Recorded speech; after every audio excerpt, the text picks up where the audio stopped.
दोस्तों स्वागत है आपका रेल अपडेट के एक और फ्रेश एपिसोड में। और आज भी काफ़ी ज़्यादा बढ़िया बढ़िया अपडेट आई हैं और जो कि पहली अपडेट के बारे में बात करेंगे वो तो काफ़ी ज़्यादा आपको शायद अच्छी लगने वाली है। लेकिन दोस्तों वीडियो को शुरू करने से पहले जैसा कि आप सब जानते हैं मैं हूं पीयूष और आप देख रहे हैं the rail point YouTube channel. अगर आपने अभी तक चैनल को सब्सक्राइब नहीं किया है तो कर देना, क्योंकि आपको यहाँ पर डेली रेल अपडेट्स मिलती रहती हैं जिससे आप अप टू डेट रह पाते हैं हमारे इंडियन रेलवेज के रिगार्डिंग। तो फिलहाल दोस्तों आज की जो पहली अपडेट है उसके बारे में बात कर लेते हैं, जो कि मुझे काफ़ी अच्छी लगी है।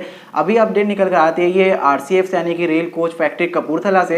यहाँ पर एक नए प्रकार का जो कोच है वो डिजाइन किया जा रहा है और ये जो कोच है बताया जा रहा है जो हमारा थर्ड एसी कोच होता है उसमें और जो सीट्स है वो इंक्रीज करने के लिए बनाया जा रहा है। अब जैसा कि हम सब जानते हैं हमारा इंडियन रेलवेज गरीब रथ एक्सप्रेस ट्रेन को भी जल्द ही एलएचबी कोच देने वाला है।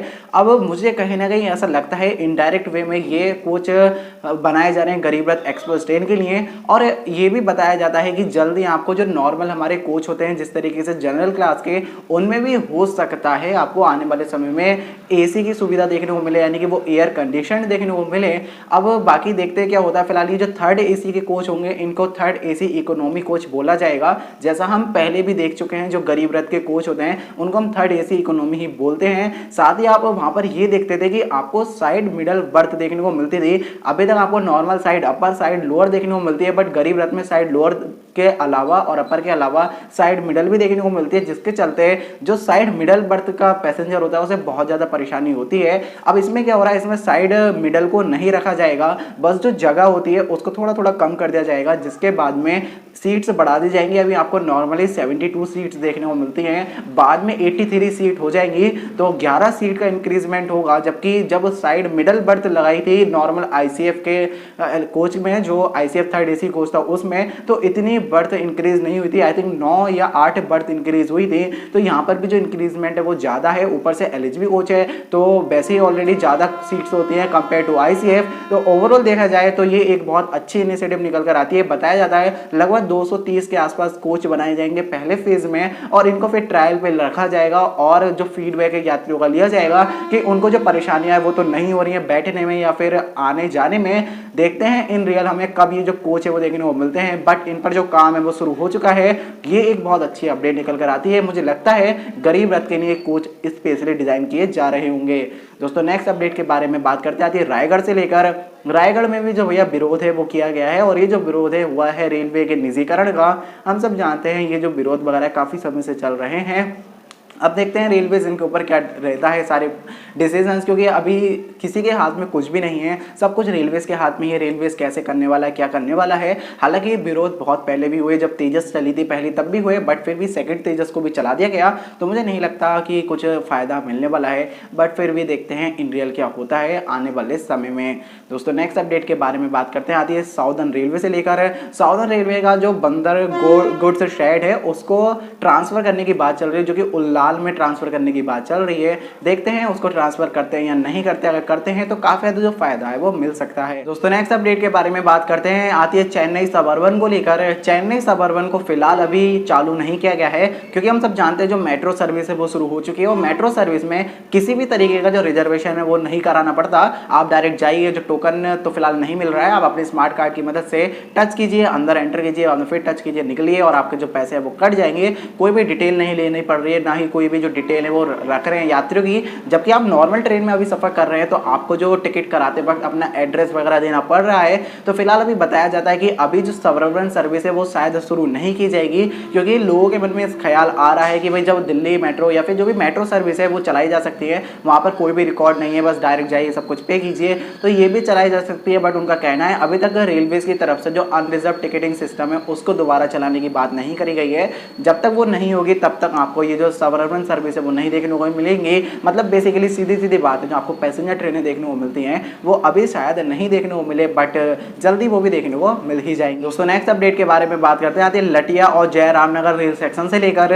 यहाँ की एक घटना है और घटना बड़ी अजीब और गरीब आपको लगने वाली है, क्योंकि यहाँ पर हुआ कुछ ऐसा कि एक इंसान लगातार चोरी कर रहा था और वो लोहे की चोरी करता था, जिसके बाद में वो ट्रैक पर रख के उसको ट्रेन के माध्यम से काटता था। अब वो फिलहाल शुरुआत में तो वो सरिया वगैरह को काट रहा था, तो वो उसमें सक्सेस सक्सेसफुल था, क्योंकि सरिया काफ़ी ज़्यादा पतली होती है, ज़्यादा मतलब हैवी नहीं होती कि ट्रेन उसके ऊपर से ना निकल पाए, लेकिन इसमें भी काफ़ी ज़्यादा खतरा रहता है। बट फिलहाल उसने एक दिन यानी कि लगभग 15 अगस्त की बात बताई जा रही है जिसको अब पकड़ा गया है। तो 15 अगस्त के दिन उसने कुछ ज़्यादा ही हैवी लोहे का सामान रख दिया, जिसके बाद में ट्रेन, एक गुड्स ट्रेन वहाँ से गुजर रही थी। तो गुड्स ट्रेन गुजरते वक्त लोको पायलट ने देखा कुछ खतरनाक सी चीज़ है, तो उन्होंने ब्रेकिंग पहले ही अप्लाई कर दी। हालांकि उसके बावजूद भी वो ट्रेन से टकरा गया, और ट्रेन से टकराने के बाद में वो साइड में हो गया और काफ़ी मतलब चिंगारी वगैरह निकली। तो जो वहाँ से आरोपी था वो तो वही निकल गया, लेकिन कुछ समय बाद में जैसे ही ये बात पता लगती है तो आरपीएफ लगातार पेट्रोलिंग करती रही, क्योंकि कभी ना कभी तो वो वापस आता ही, और उसने फिर से यही सेम करने का सोचा।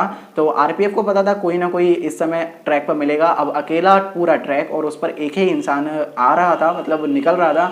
तो आरपीएफ को शक हुआ, उसने उन्हें पकड़ा और बाद में वही वो इंसान था जो ये हरकतें कर रहा था। अब आप खुद ही सोचिएगा, अगर ऐसे कोई भी करेगा तो डेफिनेटली जो एक्सीडेंट है वो तो होना तय है। आपने काफ़ी वीडियो ऐसी भी देखी होंगी, लोग कुछ भी रख देते हैं ट्रैक पर जो कि शायद नहीं करना चाहिए, मतलब शायद क्या बिल्कुल भी नहीं करना चाहिए, क्योंकि ऐसा करने से आपका तो मतलब पता नहीं आप क्या सोच के ये कर रहे हैं, बट इससे एक बहुत बड़ा एक्सीडेंट हो सकता है जिससे बहुत ज़्यादा नुकसान, और मेन बात है नुकसान से नहीं होता, मेन बात होता है इंसान की जान से, उससे बढ़कर कुछ नहीं है, तो उसमें वो भी जा सकती है। तो फिलहाल ये पकड़ लिया गया है, तो ये एक अच्छी अपडेट निकल कर आती है।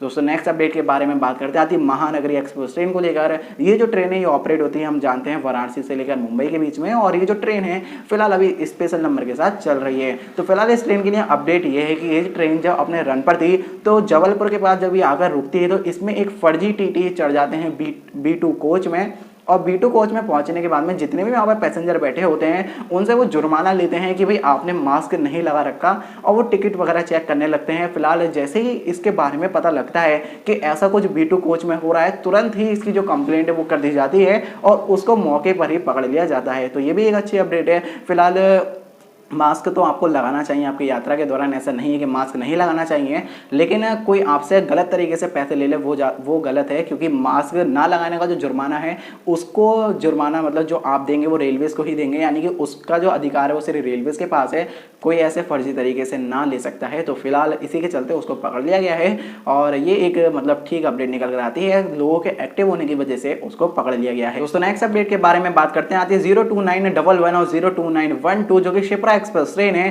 तो फिलहाल ये जो ट्रेन है जब ये दोबारा से चलने वाली है तो ये भोपाल नहीं आएगी, ऐसा बताया जा रहा है। ये संत हिदराम नगर तक ही आएगी और भोपाल तक ये नहीं आएगी। तो भोपाल से इसका जो कनेक्शन है वो फिलहाल तोड़ दिया जाएगा, और जिसके चलते इस ट्रेन का जो टाइम है वो काफ़ी ज़्यादा बचने वाला है। तो देखते हैं क्या होता है और आपको क्या जो देखने को मिलता है, क्योंकि ये चलने ही वाली है और उसके बाद में पता लग ही जाएगा कि भोपाल आने वाली है नहीं आने वाली, या फिर अगले आदेश पर ऐसा कुछ करने की बात चल रही है, वो तो अभी क्लियर नहीं हो पाया। बट फिलहाल इसका जो स्टॉप है वो आपको भोपाल में आने वाले समय में नहीं देखने को मिलेगा।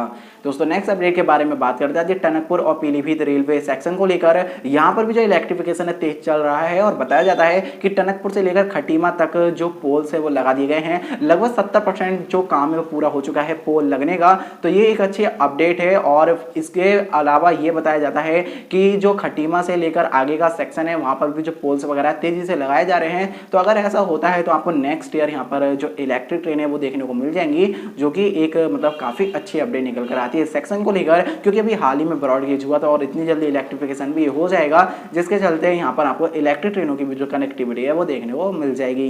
दोस्तों नेक्स्ट अपडेट के बारे में बात करते हैं WAG-12B को लेकर। WAG-12 जैसा कि हम सब जानते हैं सबसे ज्यादा ताकतवर इंजन है हमारे भारतीय रेलवे का। तो मई 2020 के अकॉर्डिंग अब तक 30 WAG-12 बन चुके हैं, यानी कि 30 WAG-12B को बनाकर तैयार कर लिया गया है। और अभी टारगेट है कि इस बाकी के बचे हुए पीरियड में, यानी कि इस फाइनेंशियल ईयर में आपको देखने को मिल जाएंगे 70 और, तो टोटल मिला के 100 WAG-12B बनाने का टारगेट है। देखते हैं भाई जो अचीवमेंट है वो होता है या नहीं होता, बट फिलहाल WAG-12B आपको आने वाले समय में बहुत ज्यादा मात्रा में हमारे रेलवे सेक्शनों पर देखने को मिल जाएंगे। दोस्तों नेक्स्ट अपडेट के बारे में बात करते हैं मुंबई और Nagpur high speed rail corridor को लेकर। जैसे कि यहाँ पर भी जो बुलेट ट्रेनें वो चलाई जानी है। तो फिलहाल ये 741 किलोमीटर लंबे ट्रैक के लिए यानी कि इस बुलेट ट्रेन प्रोजेक्ट के लिए जो टेंडर है वो निकाल दिए गए हैं, और ये जो टेंडर बुलाए गए हैं ये डिटेल प्रोजेक्ट रिपोर्ट के लिए, जो सर्वे वगैरह होने उसके लिए बुलाए गए हैं। तो इस पर भी जो एक्शन है वो फाइनली ले लिया गया है। अभी मैंने आपको रिसेंटली बताया था दिल्ली अहमदाबाद के लिए लिया गया था, और इसी तरीके से दिल्ली वाराणसी पर भी जो काम है वो थोड़ा बहुत मतलब जो सर्वे वगैरह है वो चल रहे हैं। तो काफ़ी ज़्यादा जो प्रोजेक्ट हैं वो इस समय रनिंग कंडीशन में है। तो ये काफ़ी अच्छी अपडेट निकल कर आती है बुलेट ट्रेन को लेकर के हमारे इंडिया में। देखते हैं रियल हमें देखने को कब मिलेगी, हालांकि जो न्यूज़ निकल कर आती है उसको देखते हुए तो लगता है कि हमें जल्दी देखने को मिल सकती है। दोस्तों नेक्स्ट अपडेट के बारे में बात करते हैं, आती है गोल्डन टेम्पल मेल को लेकर। Golden temple mail express train हम सब जानते हैं काफ़ी अच्छी तरीके से चलती है, काफ़ी पुरानी ट्रेन है, और ये जो ट्रेन है जल्द ही एलएचबी होने वाली थी। मैंने आपको अपनी खबरों में ही बताया था कि भाई 15 सितंबर को जब ये चलेगी मुंबई से तब आपको एलएचबी कोच के साथ देखने को मिलेगी, बट इसमें जो डिले है वो आ गया है। और अब ये जो ट्रेन है आपको जब 29 सितंबर को चलेगी, 15 सितंबर की जगह अभी जब 29 सितंबर को चलेगी तब आपको ये एलएचबी कोचों के साथ देखने को मिलेगी। और इसी तरीके से जब ये अमृतसर से चलेगी 1 अक्टूबर को तब आपको एलएचबी कोचों के साथ देखने को मिल जाएगी। इसके चारों के चारों रैक एलएचबी कोचों के साथ चलेंगे, ऐसा नहीं है कि एक ही जो रैक है वो एलएचबी किया गया है, रैक सारे किए गए हैं, बट आपको जो डिले है वो देखने को मिल जाएगा। यानी कि अगर आप अमृतसर से कैप्चर करना चाहते हैं तो 1 अक्टूबर, और अगर आप मुंबई से करना चाहते हैं तो 29 सितंबर। तो ये जो डिले है वो आ गया है। दोस्तों नेक्स्ट अपडेट के बारे में बात करते हैं, आती है एक और किसान रेल को लेकर। किसान एक्सप्रेस ट्रेन काफी ज्यादा सक्सेसफुल रही है, जिसके चलते एक और किसान एक्सप्रेस ट्रेन चलाई गई है, जो कि चलाई गई है अनंतपुर से लेकर नई दिल्ली के बीच में। तो अनंतपुर से लेकर नई दिल्ली के बीच में भी जो आपको किसान एक्सप्रेस ट्रेन की कनेक्टिविटी है वो देखने को मिल जाएगी। तो ये भी काफी अच्छी बात है। इसका जो आज शुभारंभ कर दिया गया है, आज 9 सितंबर है, और आज के दिन इसका जो शुभारंभ है वो कर दिया गया है। दोस्तों नेक्स्ट अपडेट के बारे में बात करते हैं, आती है सिकोहाबाद और फर्रुखाबाद रेल ट्रैक को लेकर।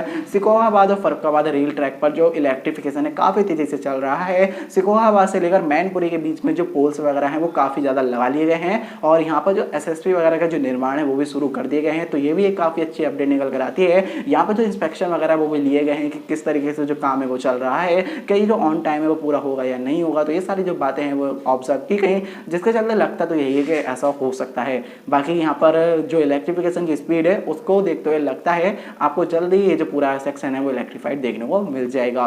तो बस दोस्तों आज की जो रेल अपडेट है उसमें इतना ही। उम्मीद है आपको वीडियो पसंद आई होगी। अगर आपको वीडियो पसंद आई तो वीडियो को लाइक कर देना, शेयर कर देना। बाकी अगर आप चैनल पर नए हो तो चैनल को सब्सक्राइब भी कर देना। मिलते हैं आपसे नेक्स्ट वीडियो में, तब तक के लिए bye bye and take care all of you.